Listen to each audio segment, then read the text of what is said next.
नमस्कार दोस्तों, मैं विनय दुबे मुंबई से। कैसे हो अंडे भक्तों?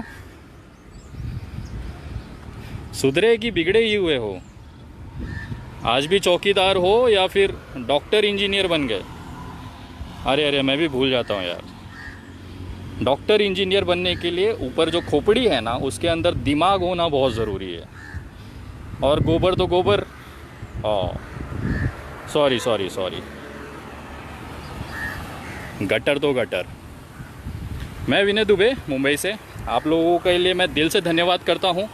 जिस तरह से आप लोगों ने मेरे लिए दुआएं की, मेरे लिए आप लोगों ने जिस तरह से प्रार्थनाएं की, पूरे देश से, पूरे विश्व से जिस तरह से मेरे लिए कामना की गई, उसके लिए मैं आप सभी का दिल से आभार मानता हूं। यही कारण है कि आज मैं बाहर हूं और वापस से अपने जो लोग हैं, जो मजबूर हैं, उनकी सेवा कर पा रहा हूँ। बहुत सारी अफवाहें इस बीच उड़ी थी। सारे लोगों ने एक तरह से ये अंध भक्तों ने एक तरह से एक पूरा माहौल बना लिया था कि 3-4 साल के लिए कम से कम विनय दुबे गया या रासुका में वो अंदर गया। लेकिन क्या होता है ना, ये अंध भक्तों के ऊपर का जो खाला माला है ना, वो खाली है। उनको समझ में नहीं आता ये जो देश है ना, ये कानून से चलता है। ये जो देश है ये संविधान से चलता है, इनके बकचोदी से नहीं चलता है। तो कहीं ना कहीं ये चीज़ें वहाँ पे लागू ही। और मुझे बाहर आने में सबसे बड़ा जो हाथ है वो इन्हीं अंध भक्तों का है। मेरी जिस तरह से मुझे ये सोशल मीडिया पे टारगेट करते थे, उसको लेके एक तरह से मेरा उनका जो बैर चल रहा है पिछले सालों से। मैंने कम से कम साल के 365 दिन मैं लेता हूँ, इनकी तबीयत से लेता हूँ। और यही चीज़ कोर्ट में साबित करने के लिए मुझे एक, बोलते हैं ना, एक सबूत की ज़रूरत थी। जो इन्होंने मुसलमान वाला फ़ोटो वायरल कर दिया, बाद में वो जो फैक्ट में निकला कि वो गलत है, उस आधार पे मेरी ये बात साबित हो गई और मैं आज आज़ाद हूँ। ज़मानत मिली है, मामला की जांच चल रही है। मुंबई पुलिस की सबसे बेस्ट टीम इसकी जांच कर रही है। पूरे भारत की जितनी भी सुरक्षा एजेंसीज़ हैं इसकी जाँच कर रही है। और इसमें बहुत जल्द इसकी क्लोज़र रिपोर्ट आएगी, उसमें आप लोगों को पता चल जाएगा कि क्या है। मैं सिर्फ इतना कहना चाहूँगा, अदालत में एक आश्चर्यजनक, एक अप्रत्याशित रिज़ल्ट आएगा अगले कुछ दिनों में इस मामले को लेके, और आप लोग इसको देखेंगे। दूसरा, जिस तरह से ये चीज़ें चलाई जा रही थी कि वहाँ पे विनय दुबे के साथ मारपीट हुई, पुलिस ने बहुत सुझाया, उनको कहना चाहता हूँ कि ये मुंबई पुलिस है। ये कितनी बेहतरीन स्टाफ है, पुलिस होती है जो मानवीयता के आधार पे काम करती है, जो एक, बोलते हैं ना, इंसानियत के हिसाब से काम करती है। और ये जो बोलते हैं ना कि 2 कौड़ी के जो अंध भक्त हैं ना, उनके लिए ये सारी चीज़ें कॉमन हैं। लेकिन फिर भी कहीं ना कहीं जिस तरह से वहाँ पे मेरे साथ सलूक किया गया वो एकदम बेहतरीन था। और मुझे धन्य हूँ कि मुझे ऐसी पुलिस टीम के साथ में जांच करने का, मेरी जांच होने का मौका मिला है, जो महाराष्ट्र में, मुंबई में सबसे बेहतरीन अधिकारी हैं। और मुझे पता है उनकी जांच में कल को भविष्य में जो भी चीज़ें आएंगी, मुझे भी अपनी बात रखने का मौका मिलेगा। उस समय अदालत की तरफ से एक बेहतरीन फ़ैसला आएगा और ये आप सबके सामने होगा। मैं ये लाइव आने का कारण था कि मैं आपको बताना चाहता हूँ कि मेरे सारे फेसबुक अकाउंट डिलीट्स कर दिए गए हैं सरकार की तरफ से। एक मैंने नया पेज बनाया है जो कि द विनय दुबे के नाम से है, जिस पे मैं लाइव हूँ फ़िलहाल में। आप उस पर जुड़ें और जिस तरह से आप लोगों ने पूरे देश से प्यार और स्नेह दिया था, वैसा ही प्यार और स्नेह इस पेज पे आप जुड़ के आप लोगों तक मेरी बात पहुंचाएं। सबसे इम्पोर्टेंट बात ये थी, जिस तरह से माहौल बनाया गया, टीवी डिबेट चलाए गए, कहीं ना कहीं मुझे एक चीज़ का गर्व है कि शायद मेरे जेल जाने के बाद, जिस दिन मैं जेल गया उसके तुरंत बाद, पूरे देश में मज़दूरों को जो भुखमरी थी, मज़दूरों को लेके जो एक, बोलते हैं ना कि अनदेखापन था, वो लोगों की नज़र में आया।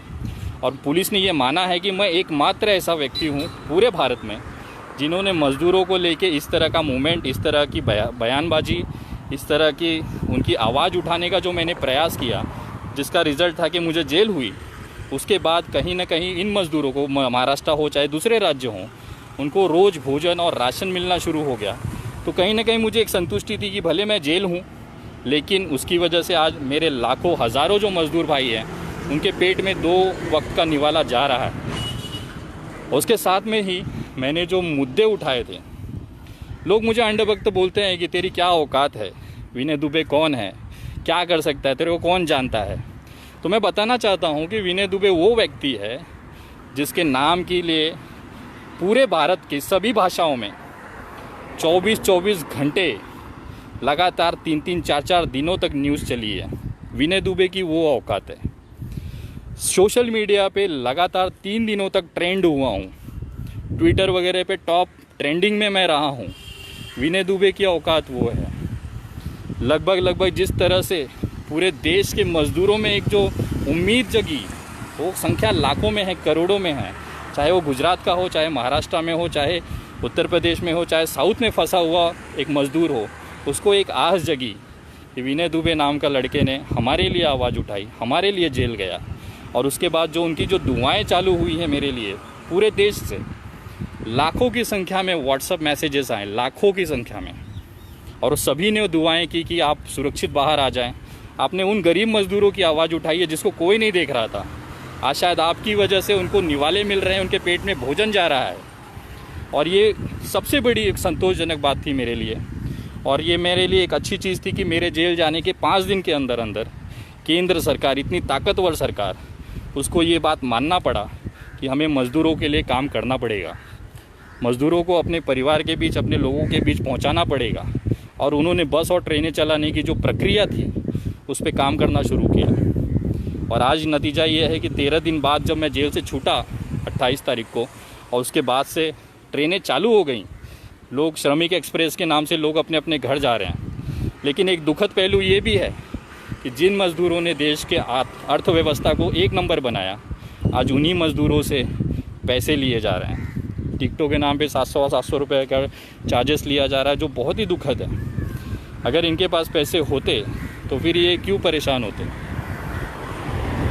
700 रुपये का टिकट एक मज़दूर से, वो भी इस परिस्थिति में जब भुखमरी, लॉकडाउन की वजह से उनके पास खाने के पैसे नहीं हैं। ये एक सरकार का अमानवीय चेहरा है। और इस पे मैं बोलता रहूँगा, क्योंकि जो चीज़ें गलत हैं वो हमेशा मेरे तरफ से उसका विरोध होता रहेगा। जेल वगैरह, मुझे एक चीज़ याद आ रही है, वहाँ पे एक पुलिस अधिकारी थे, उन्होंने कहा मुझे कि विनय तू परेशान मत हो, ये जो पिंजरा होता है ना, पिंजरा, जेल जो होती है ना, जेल, ये शेरों के लिए होती है। कभी तूने देखा है क्या कुत्तों को पिंजरे में रखते हुए? तो कहीं ना कहीं वो हिम्मत मुझे मिलती थी कि शायद मैंने, और ये लगभग सभी को पता था कि मैं कोई गलत काम करके नहीं आया हूँ जेल में। मैंने उन मज़दूरों की आवाज़ उठाई, खास करके उन उत्तर भारतीय लोगों की आवाज़ उठाई जिनका कोई पूछने वाला नहीं था। और आज उसी का फल है कि आज वो अपने ट्रेनों में बैठ के घर जा रहे हैं, और एक उनके चेहरे पे जो मुस्कान है, उसमें जो एक आशीर्वाद निकलता है, वो विनय दुबे के पास पहुंच रहा है। और कहीं ना कहीं बहुत सारे मैसेजेस आए कि विनय जी, अगर आप जेल नहीं गए होते तो शायद आज जो सरकारें ये बस और ट्रेन के बारे में बात कर रही है, तो शायद ये नहीं हो पाता। मेरी कुर्बानी बेकार नहीं गई, इसका मुझे एक संतुष्टि है। और मुझे एक गर्व है इस चीज़ का कि मेरे जेल जाने की वजह से आज लाखों की संख्या में, आज करोड़ों की संख्या में जो परिवार एक दूसरे से बिछड़े हुए हैं, एक पिता अपने बच्चों से बिछड़ा हुआ है, एक बाप अपने माँ बाप से बिछड़ा हुआ है, पिता अपने पुत्र से बिछड़ा हुआ है, अपने परिवार से बिछड़ा हुआ है, अगले कुछ दिनों में वो अपने परिवार के बीच होगा।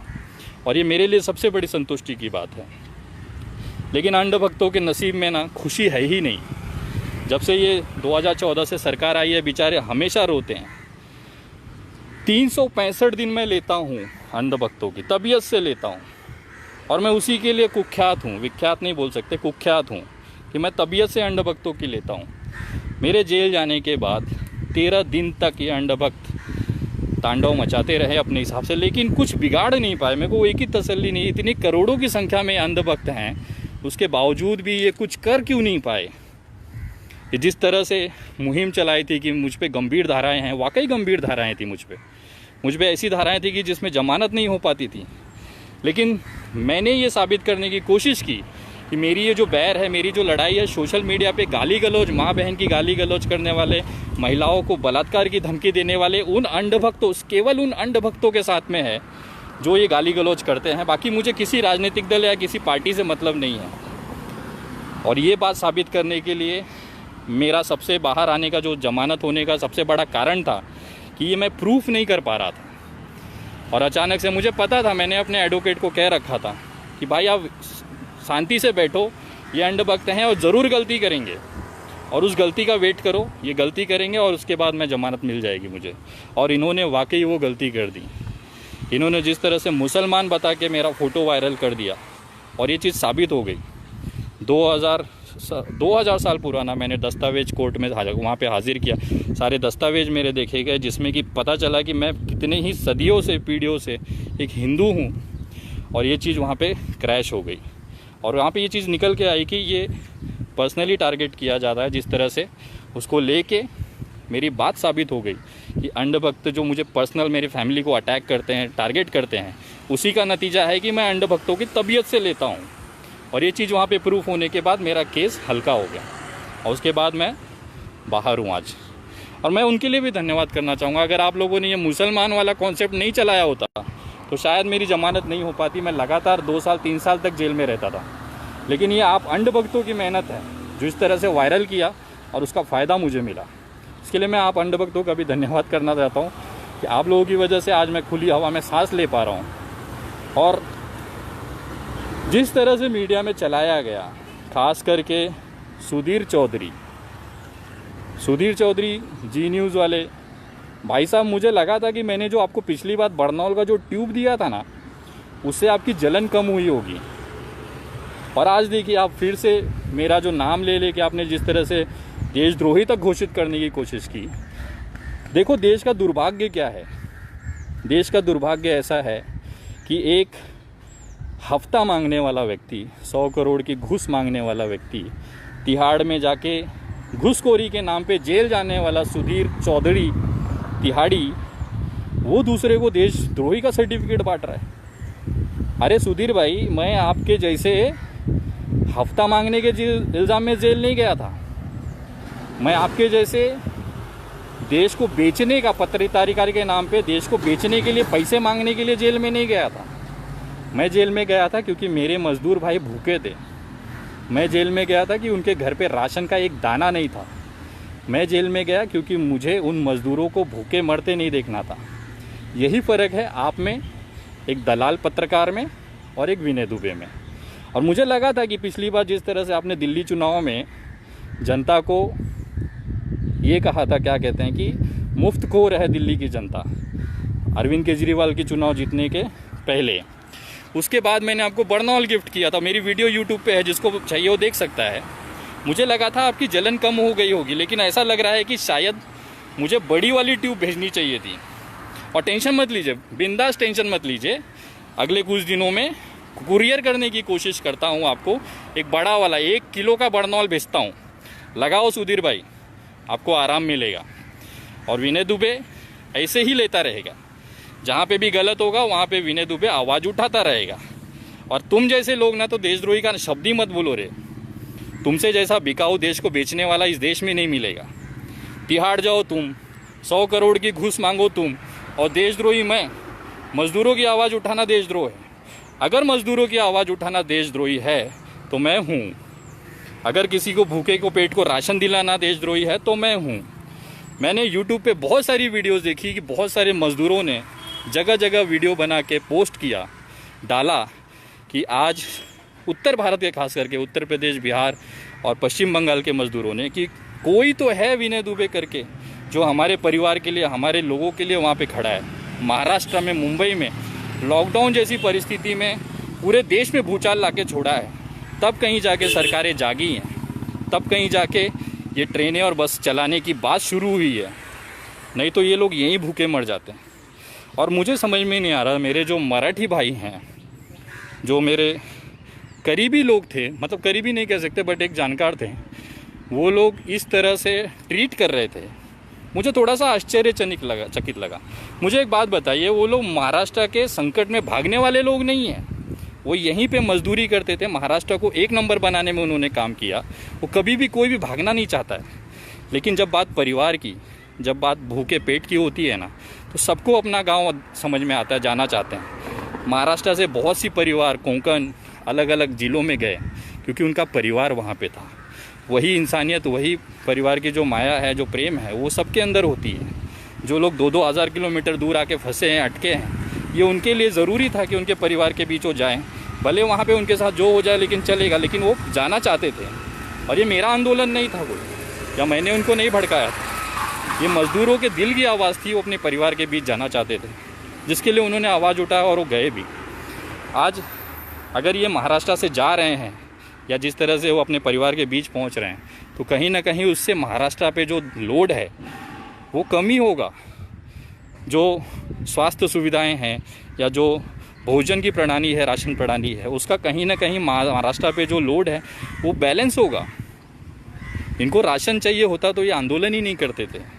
इनको अपना परिवार चाहिए होता है, और परिवार सबको चाहिए होता है।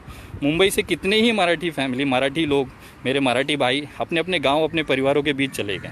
उसका कारण यही था, परिवार ज़रूरी होता है। संकट के समय में उनका ध्यान रखने वाला कोई नहीं है। पत्नी बच्चे गांव में है, पति यहाँ पे है, किस तरह से रहता होगा आप समझिए चीज़ों को। तो ये सारी चीज़ें थी जिसको लेके ये आवाज़ था। ये कोई महाराष्ट्र के संकट से भागने वाले लोग नहीं हैं, ना वो भागना चाहते थे।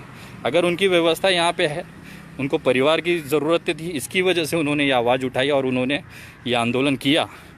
और उसकी वजह से आज इस आंदोलन का जो चेहरा बनाया गया है मुझे, वो चीज़ मैं आज उस चीज़ को देख रहा हूँ, झेल रहा हूँ, और आगे भी जब भी गलत होगा उसकी आवाज़ मैं उठाते रहूँगा।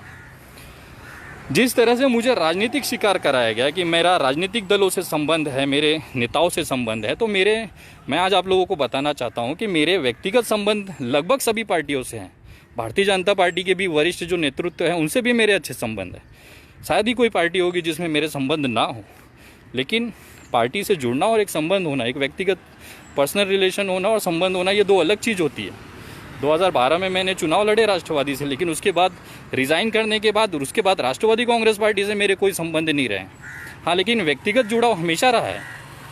मैं मनसे से भी जुड़ा रहा हूँ, व्यक्तिगत तौर पर राज साहब से जुड़ा रहा। राष्ट्रवादी के बहुत से नेताओं के साथ मेरे व्यक्तिगत संबंध थे, लेकिन जिस तरह से अनिल देशमुख जी को शिकार बनाया गया, गृह मंत्री जी को, वो मुझे लगता है कि वो गलत है। अनिल देशमुख जी जो गृह मंत्री हैं उनको मैं कभी ज़िंदगी में नहीं मिला हूँ। मेरे पिताजी एक ऑटो ड्राइवर हैं, जिन्होंने अपनी आजीवन की जो पूंजी बचा के रखी थी उसमें से 25,000 रुपये वो दान देना चाहते थे उस भूमि को, जिस भूमि पे वो उन्होंने पूरी ज़िंदगी दी है, जिनका जन्म इस भूमि पे, महाराष्ट्र की भूमि में हुआ है। और आज इस महाराष्ट्र की संकट की घड़ी में अगर वो व्यक्ति अगर महाराष्ट्र की लड़ाई में साथ देना चाहता है और उसके लिए उन्होंने ये सोचा कि मेरे पास कुछ पैसे हैं वो मैं देना चाहता हूँ महाराष्ट्र सरकार को, ताकि वो इस लड़ाई में लड़ सके मजबूती के साथ और इस बीमारी से जीत सके और महाराष्ट्र को सुरक्षित रख सकें। वो चेक देने में मंत्रालय गया था मेरे पिताजी के साथ में, और वहाँ पे एक कोइंसिडेंट था, कोई पहले से प्लान नहीं था। उस समय चेक लेने के लिए गृह मंत्री जी उपस्थित थे, हमने उनको चेक दिया, उन्होंने हमें धन्यवाद कहा, बस इतना सा ही रोल है। इसके अलावा ऐसी कोई नहीं है कि व्यक्तिगत संबंध है, ऐसा चीज़ है, ऐसा कुछ भी नहीं है। पर्सनल रिलेशन हमारे सबके अपने साथ हैं। मैं आज राजनीति, समाज नीति में हूँ, समाजकारण में हूँ, तो ये पॉलिटिकली लोगों से मिलना, उनसे काम करना, ये सारी चीज़ें ज़रूरी होती हैं और करना पड़ता है। बट इसका मतलब ये नहीं है कि मैं इस पार्टी से हूँ, मैं इस पार्टी से जुड़ा हूँ, उसका सदस्य हूँ, ऐसी कोई चीज़ें नहीं थी।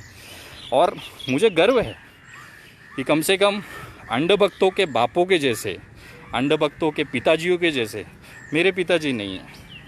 मेरे पिताजी भले पूरी ज़िंदगी उन्होंने ऑटो चलाया, लेकिन कम से कम महाराष्ट्र में जब संकट आया, महाराष्ट्र में जब सबसे जब ज़रूरत पड़ी, तो उन्होंने अपनी आजीवन आगे के भविष्य के लिए जो पैसे संभाल के रखे थे उसमें से कुछ पैसे महाराष्ट्र की लड़ाई में दान दिया। मैं अंधभक्तों से पूछना चाहता हूँ, तुम्हारे कितने बापों ने कितना पैसा दिया और तुम्हारे क्या योगदान रहा है कोरोना रोकने में, उस पर चर्चा नहीं करोगे। और जिस तरह से टारगेट किया जाता है वो बहुत ही भयंकर हिसाब से होता है, लेकिन कोई फ़र्क नहीं पड़ता। जिस तरह से मैंने आज तक ली है अंधभक्तों की, वैसे आगे भी लेता रहूँगा। ये वीडियो बनाने का मेरा कारण यही था कि कुछ चीज़ें जो थी आपको जानना ज़रूरी थी। मैं हिंदू हूँ, मुझे गर्व है इस चीज़ का। मेरे 200 साल 300 साल पुराना जो इतिहास, उससे पहले का जो मेरा हिंदू धर्म का इतिहास रहा है, उस पर मैं कट्टर हूँ और आगे भी रहूँगा। हिंदू का मतलब भारतीय जनता पार्टी का गुलाम होना ये ज़रूरी नहीं है।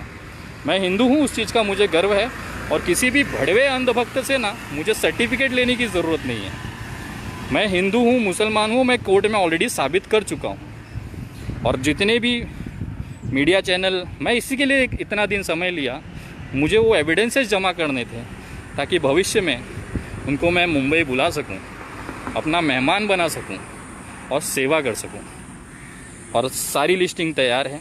अगले ही कुछ दिनों में जैसे ही कोर्ट्स खुलेंगी लॉकडाउन के बाद से मेरी प्रक्रिया शुरू हो जाएगी और बारी बारी सबकी जिस तरह से जिन्होंने जो बर्ताव किया है ना, उनको सूद समेत मैं वापस दूंगा। ये मेरा शब्द है। और जो मेरे पुराने साथी हवा में उड़ रहे थे, जिन्होंने कभी कभी पोस्ट डाली थी कि मुझे विनय दुबे के जान से खतरा है, जो विनय दुबे जैसा बैग लटका के अपने आप को विनय दुबे जैसे कपड़े पहन के अपने आप को विनय दुबे समझते हैं, उनको तो खास मेरा संदेश है, आ रहा हूँ, संभालो। बस इतना सा संदेश था। आप मेरे सोशल मीडिया पेज से जुड़ें, द विनय दुबे करके, या आप @विनय दुबे इंडिया करके सर्च करेंगे तो द विनय दुबे करके आपको एक फेसबुक पेज मिलेगा जिसमें मेरा लाइव वीडियो रहेगा ये वाला। और इससे आप ऑथेंटिक समझिए कि ये मेरा खुद का अकाउंट है। बहुत सारे मेरे नाम के अकाउंट है, लेकिन आप लोग संभल के रहें। मेरा जो ओरिजिनल फेसबुक अकाउंट पेज मैंने बनाया है वो द विनय दुबे के नाम से है, आप सर्च करिएगा। ट्विटर पे आप मुझसे जुड़ सकते हैं। ट्विटर पे मुझे फॉलो करने के लिए @THE_विनय VINAY दुबे DUBEY @the_विनय दुबे, इस नाम से मेरा ट्विटर है, उस पर आप जुड़ सकते हैं। और आप लोगों का आशीर्वाद और साथ ऐसे ही रहे। और मैं उन तमाम लोगों को दिल से धन्यवाद करता हूं कि मेरे परिवार में इतनी मुश्किल घड़ी में जिन्होंने मेरा साथ दिया, जो मेरे परिवार के साथ खड़े रहे, मैं उनका दिल से धन्यवाद करता हूं और आजीवन ऋणी रहूँगा आपके इस एहसान का। जिस तरह से भी चीज़ें गई हैं, मेरी पूरी एडवोकेट टीम, अरुण मिश्रा जी को मैं धन्यवाद करूंगा जिन्होंने दिन रात मेरे परिवार को, मेरे छोटे भाई का मैं धन्यवाद करता हूं जिसने बहुत मेहनत किया मुझे इस चीज़ से बाहर निकालने के लिए। और मैं वेट करूंगा अदालत के फैसले के लिए, जब हकीकत इस देश के सामने, इस दुनिया के सामने आएगी।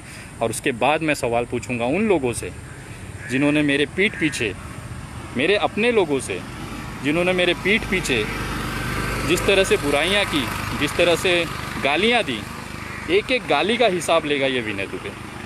मैं कुछ चीज़ भूलता नहीं हूँ, बस समय का इंतज़ार करता हूँ। सही समय पर सही चीज़ ज़रूर करूँगा और ये मेरा शब्द है। और मैं उन तमाम मेरे मज़दूर भाइयों से कहूँगा, और ख़ास करके केंद्र सरकार से निवेदन करूँगा और उनको धन्यवाद करूँगा, केंद्र सरकार जी को, माननीय प्रधानमंत्री जी को धन्यवाद करता हूँ कि आप लोगों ने मज़दूरों के लिए सोचा, ये उनको अपने घर पहुँचाने के लिए जो कदम उठाया, सराहनीय कदम उठाया, उसका मैं धन्यवाद करता हूँ, आभार मानता हूँ। और लेकिन एक छोटी जानकारी ये भी देना चाहता हूँ कि जो रेलवे चल रही हैं वो केंद्र सरकार के अधीन में है, उसमें राज्य सरकार का कोई रोल नहीं होता है। तो जो टिकटें वगैरह की जो खरीदी होती है, जो पैसे लिए जाते हैं, वो केंद्र सरकार की तरफ से लिए जा रहे हैं। तो उनको मैं निवेदन करूँगा कि ऑलरेडी ये मज़दूर बेचारे मजबूर हैं, इन पे इतनी तो दया करिए। 100-500 रुपये से कुछ फ़र्क नहीं पड़ जाएगा सर, इनको जाने दीजिए। अगर आप ले जा रहे हैं, जा ही रहे हैं लेके, तो कम से कम इन्हें निःशुल्क लेके जाएं ताकि इन पे दबाव ना बने। और मैं आप लोगों की कर्म की, खास करके महाराष्ट्र सरकार का दिल से धन्यवाद करना चाहूँगा, जिस बेहतरीन तरीके से कोरोना से ये लड़ रहे हैं। शायद ही पूरे देश का कोई राज्य इतनी खूबसूरत तरीके से, इतनी मेहनत से लड़ रहा होगा। और मुझे आशा है जल्दी हम लोग कोरोना जैसी बीमारी से बाहर आ जाएंगे। मैं सभी लोगों से निवेदन करूँगा, अपने घरों में रहें, सुरक्षित रहें और अपने परिवार का ध्यान रखें। ये पल वापस नहीं आएगा, अपने परिवार के साथ उसे एंजॉय करें और अपना आशीर्वाद और प्यार मुझे इस तरह से रखें ताकि आगे भी जब भी गलत हो, विनय दुबे छाती चौड़ा करके वहाँ पे डंके की चोट पे खड़ा मिले। इतना आशीर्वाद, इतनी हिम्मत मुझे देते रहें। मेरे पेज से जुड़ें, अपनी बातें वहाँ पे रखें, मेरी बातें आप सुनें और देश को स्वर्णिम बनाने में मेहनत करें। जय हिंद, जय महाराष्ट्र।